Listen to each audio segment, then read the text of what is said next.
Hi. I wanted to talk about a few things. Basically, the GATE program and the Chimera experiments, and how I think, honestly, that people have been using us to control, using dog-minded tactics. I saw this user on YouTube at the dog savant. And he was talking about the same thing, that he's very into to dog-based um, training and ideals and psychology, and that's his whole thing. But also he has a lot of insight onto um, the dog mentality. But what I saw is, I think they were using the dog mentality, uh, innocent, um, for public school students using the GATE program. Private school is different. When you go to college, they treat you a lot differently. But public school, it's all complete control, it seems, because they don't have time and effort, and they don't want to use their resources. And plus, you're getting a free education, so I don't know. You break a lot of teachers' hearts when they can't do what they're not allowed to. They can't afford pencils. Kids are starving. I mean, it's a mess. But so I got in the program, and there's a few things that I wanted to talk about. Um, well, since I was not the ideal candidate, but I was a candidate enough, um, it was pretty much basic, just extracurricular interviews with interesting people, unique classroom work, but at the same time, yeah, it was fine. But they really want us to go into a sixth grade program, and it's a terrible. It was totally abusive. Um, we're all tiny magnet students, and they're forcing us to wake up at early hours and come home late, and they force you to have a lot of heavy books, and it's like, what is this? Fitness training, because you're 90 pounds, 80 pounds, and you have to have 50 pounds of books. I don't know how we even carry those things. I mean, now they have iPads, but um, so yeah, the other half of the program that they didn't tell us about was it wasn't just a magnet program, but they bussed in a lot of inner city students, a lot of really tough ones, very violent ones, and well, I eventually snapped. They were beating us up, they were scaring us, and we're too small to do anything. And yeah, there were a couple strange things going on. So I eventually fought a kid, I guess, got suspended, and I know it's strange, but after that incident, like pretty close to the time, like within a week or so, this dog showed up um, at our place of residence, and according to, I don't know who told us, the dog came from an abusive family, but the dog was very different. Um, there was something about him that was um, like, the dog I have is I chose him, but this dog chose us, and I came to wonder if he was planted into our family intentionally. Which, I mean, the story was, yeah, he ran away, and it was a bad household. But from what I saw, whoever took care of my dog right now was a great person. I don't know what happened. He just couldn't do it. But hey, um, so well, after the dog came into our lives, he was very problematic. Um, Maybe just a difficult dog. Yeah, Caesar Milan could have a few things to say about him, but I feel like he was like trying to coerce ideas that were already instilled in him, and to kind of create this, instill these ideas into me essentially. Um, I've always worried about it. Um, my biggest nightmare is being turned into a dog by people that I don't want to relate to. I don't know. It's a nightmare. Okay, you know Mr. and Mrs. Smith. Like, so I always have this sneaking suspicion that I had like a handler or something, and I coined the term my FBI agent, which is just I mean that's just a common joke, but what if she was a handler and she was forced to, her job is to control um, um, young people who are in this program, and one of their motives is to instill dog characteristics into human beings. That's why I talk about the Chimera project, because um, back in the war, they were trying to find an edge for experimenting with combining humans and animals. There's a little bit of research on it, but it's hard to find. Um, so, well, it's weird because I've had a few odd experiences. Um, if it's someone who identifies as my handler, that is pretty awful. Um, I hear the term a lot in celebrities that, oh, Justin Bieber has a handler.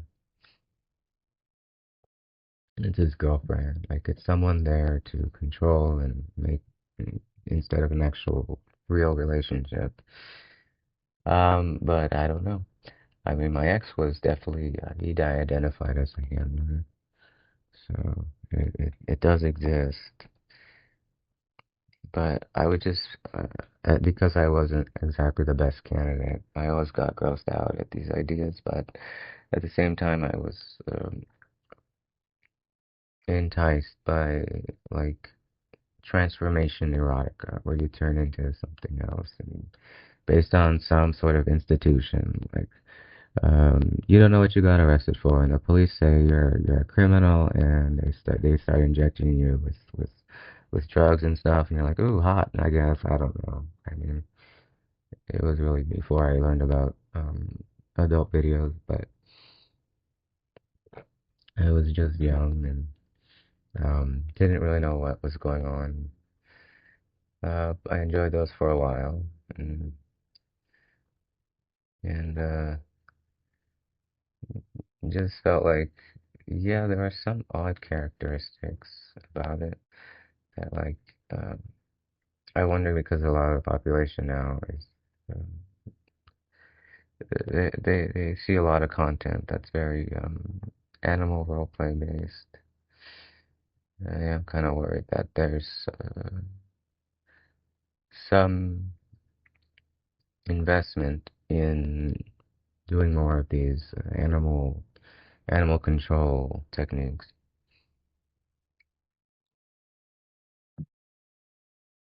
Like I've heard of people who identify as animal control, that they control people and stuff like that. But yeah, in high school I had a strange um, happening. My friend got, a very smart person. He got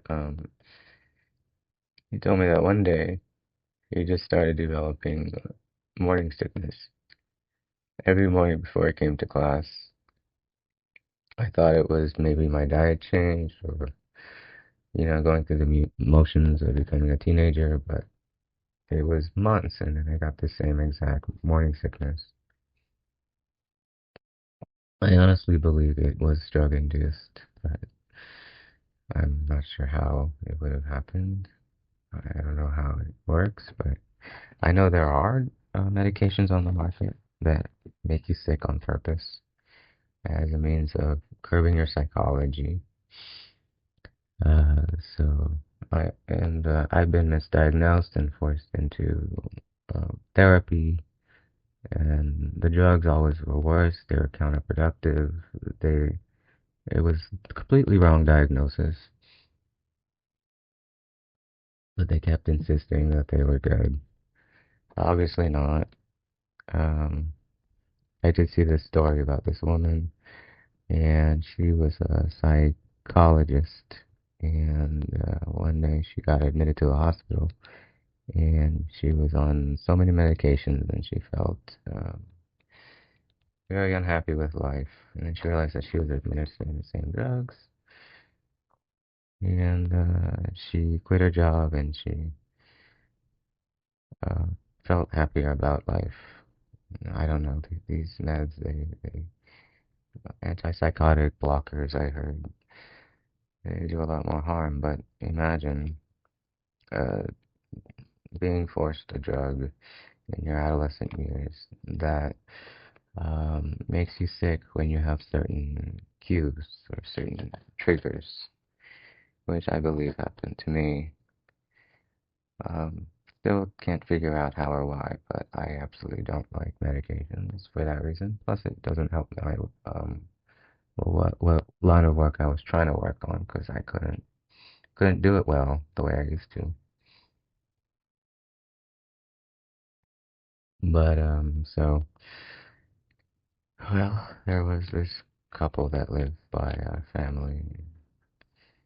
They I had to move back, and they moved in. They had a dog, and they gave the dog my name, and it was very unsettling to have that experience. They did change the name after a while, but I always felt like it was odd.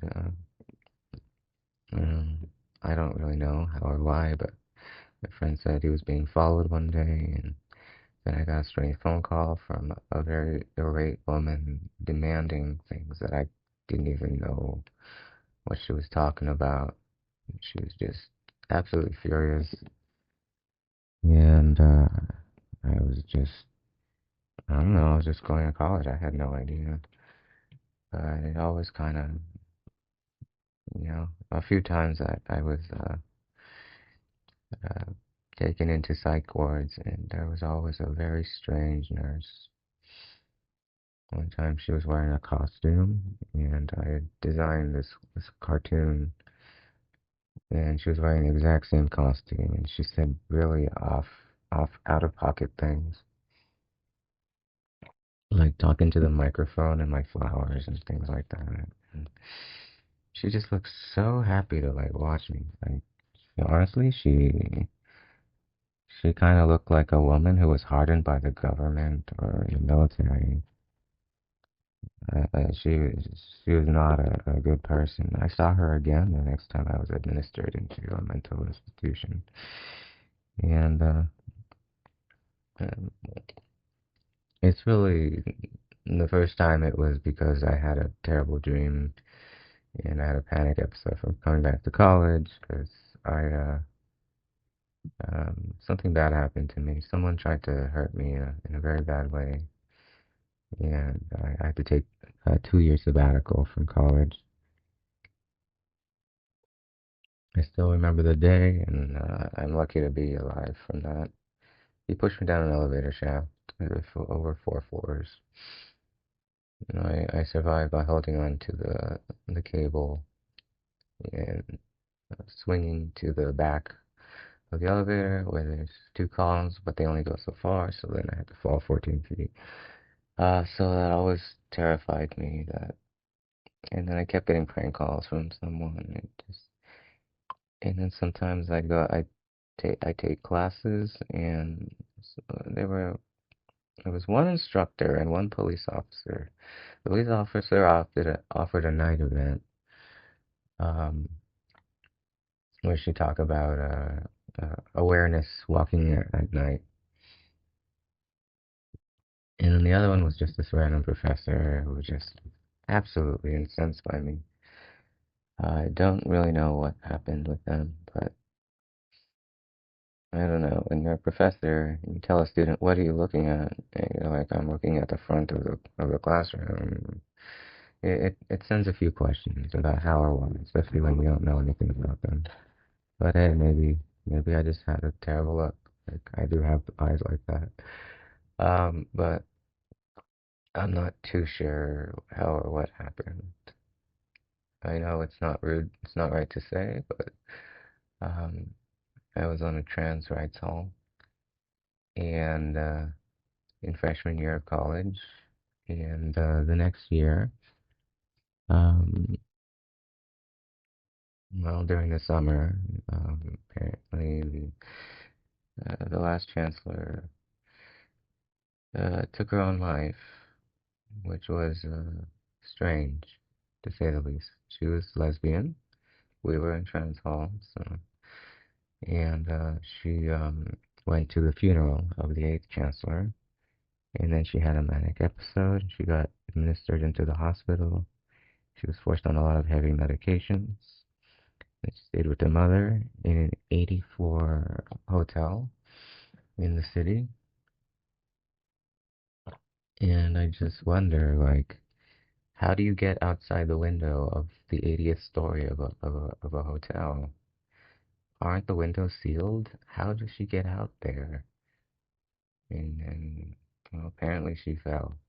Except it was strange because by her disappearing from campus, they changed our whole curriculum. I lost so many class credits because they didn't offer our majors anymore, minors or majors. A lot of us, mostly ethnic studies classes, Asian American studies, Latino American studies, transgender studies, they all disappeared. And we protested for weeks. mm, And this girl advocating to get our classes back and to get out because our parents are spending that much money. Um, she got harassed and accused of being expelled for being the loudest voice in the room. Her parents were activists and very well-known ones, and they probably endured a lot of things. And but then why? Why did I get defenestrated as well? In a smaller way, not exactly on the 80th floor, but I did live in the dangerous part of town. Um, I I don't know what the guy's motive was, but it doesn't seem like anyone tried to protect me from whatever powers that be.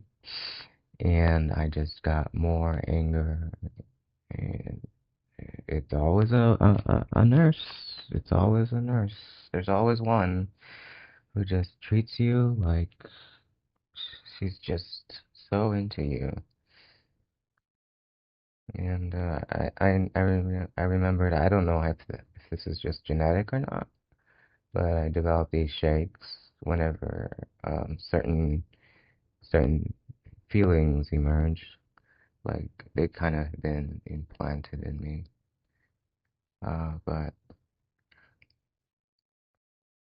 you know, some days I thought about her and just, I mean, like I said, I think it's an older woman with military background, trying to impose a psychology.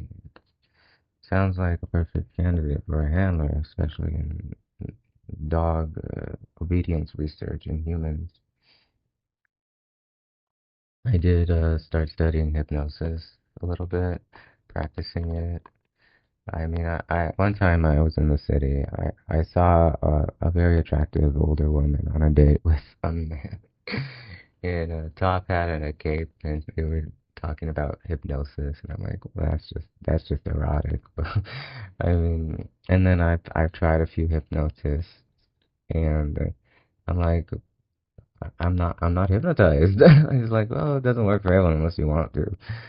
And so I learned more and more about it, and I was combining that with my love of design and commercial work because it seemed like that's better than selling fine art paintings. But I mean, I don't really know how to sell fine art paintings. I didn't ask the teachers too much. But I figured commercial work would be easier to get into, especially when I go back to the other city. There's a lot of outlets for that. But yeah, um, I always took a focus on hypnosis so that I wouldn't endure what I believe was happening. That this woman was upset that I was against the grain and I wasn't following her desired regimen for students like me. Um, I still wonder if that dog was planted into our household to push this agenda. Um, I didn't get into puppy stuff, pup play, uh, immediately. Um, I just focused on it um, to be an extension of bartending and entertainment. It seemed to have a large following at the time. And out of nowhere, just every news article was just pushing stories about it. I understand it. There's an aspect of sales and promotion, and it's unique and niche, and it has similarities, but it's not always. You can tell when people are just selling it for fun, but there are a lot of military guys that gravitate towards it. Um, I think I gravitate towards it more for, well, the autistic side of things, because um, yeah, sometimes a person needs to feel otherness, but I don't know if it's not just otherness. I wonder if it's something more sinister to control the masses, and that we were the experiment to. Yes, so I didn't want to be a human experiment. Um, I didn't want to be controlled by a scary lesbian from the military. That's I would never. So I just puke at the idea that she would ever be anywhere near me after what happened and the way she treated me, coming in and out of my life. I do honestly believe she's out there, and I hope she's retired, and I hope the programs like that get disbanded if they exist. But it's just such a disgusting feeling to see this straight couple. Like I'm gonna puke again, making fun of me, curtailing me, conditioning me by naming their dog my name, trying to send what is it called, Pavlov's bells into my head at night. It's sickening, and I'm probably a good candidate for pushing against the grain on that, considering everything I've been doing. But until I find out if just selling poker cards is about entertainment purely and not something worse, because I know that when we were in middle school, they showed us a lot of propaganda uh, showing that one school shooter incident. They didn't have time to deal with that on a mass basis. Uh, You know the song, Teenagers Scare the Shit Out of Me. Yeah, I feel like that's how they feel, because they treat you like a criminal in there. And, the other ones, you've heard the adage, school to prison. What do school buses look like? Prison buses?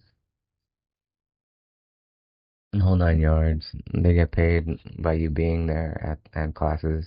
They get paid by you being there in the cell. Um, another weird thing.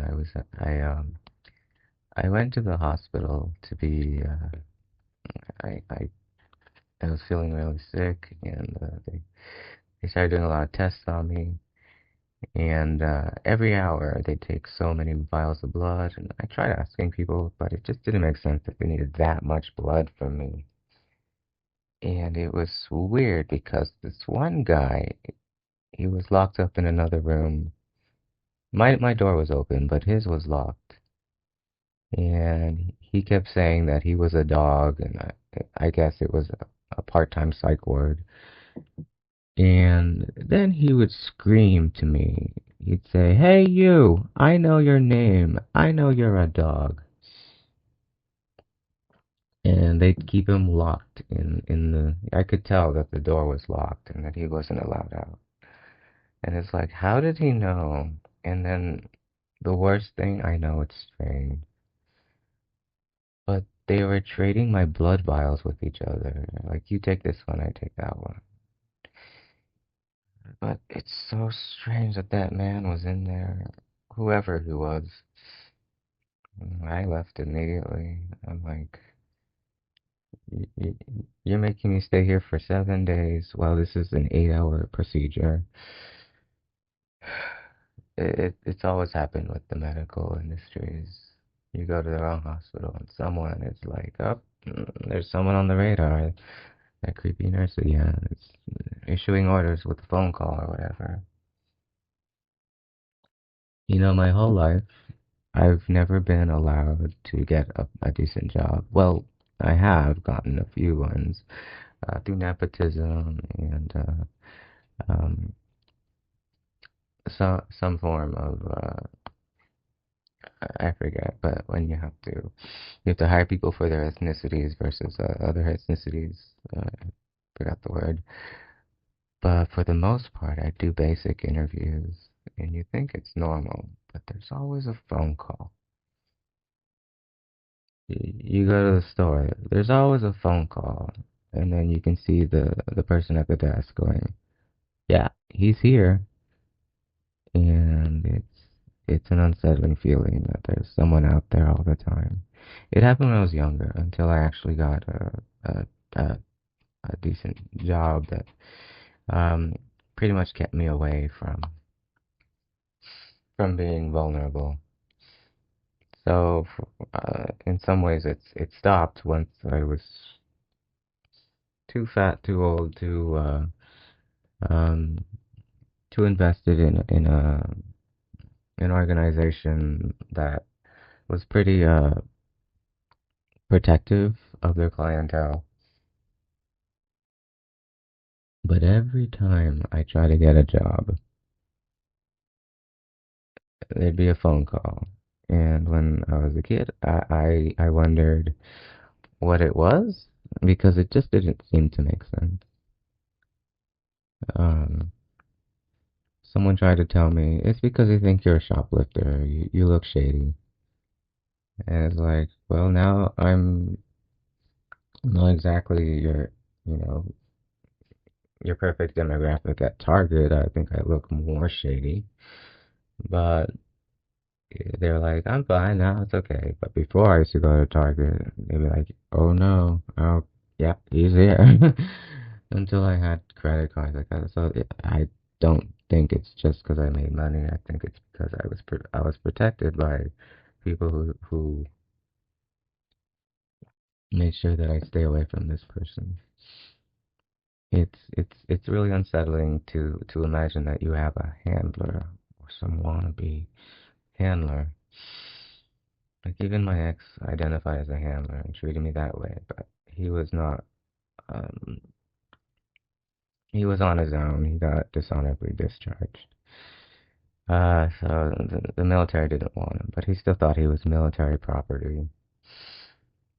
Uh, yeah, a lot of these military guys, yeah, I mean, not saying I'm exactly being recruited, but there were a lot of people controlling me for reasons I didn't know. Mm, Um, Being pressured to do certain things by someone who swears they know what they're doing, like being forced so many tests. it's unsettling. Remembering how toxic that middle school program was. I the only thing I could do was just get fat, dumb, and order a lot of Amazon like a basic consumer so that I'd be unattractive to whatever this handler person would be invested in. It's like, well, he's a lost cause. Let's just move on. He's a waste of time. Still, every now and then, I feel like because I'm such a failure to their system or their program, that now I'm just expendable and I'm a liability. Who knows what their goal for me was, but there was a goal. There still feels like there's a goal, but I mean, maybe it's just I'm kind of scared because sometimes I hear things from people that are out of place, and I'm like, someone still trying to push that idea of control way late into what they would ever ideally choose. They choose someone younger and more impressionable. Yeah, for me, it's like I already escaped from you when I had, um, a 24/7 work on call with a decent job. I thought I got away from them. I thought they figured out that I killed my brain cells on purpose to escape from these demons. So I do believe that the program did put its claws into someone, and if they fail, like a lot of my friends in the GATE program are failures, just like me. We're not the type that can just follow orders so perfectly, so religiously, you know, like a dog. And so yeah, like this streamer, he's very he was in the GATE program and the dog savant. He has a lot of articles about it, a lot of YouTube clips. So I thought I'd make this one to maybe shout out to him that I think there might be something going on. Why he's so invested in it might be something similar to the archaic Chimera programs that may or may not exist in the past. A new version, so you will. 'Cause it works on the most extreme sides, the most uncontrollable degenerates versus the most uncontrollable smart kids who think they're too good for anyone. Um, that they could find a way to curb people more in the middle of the spectrum. But we'll never know unless we do find out. So I hope that helps.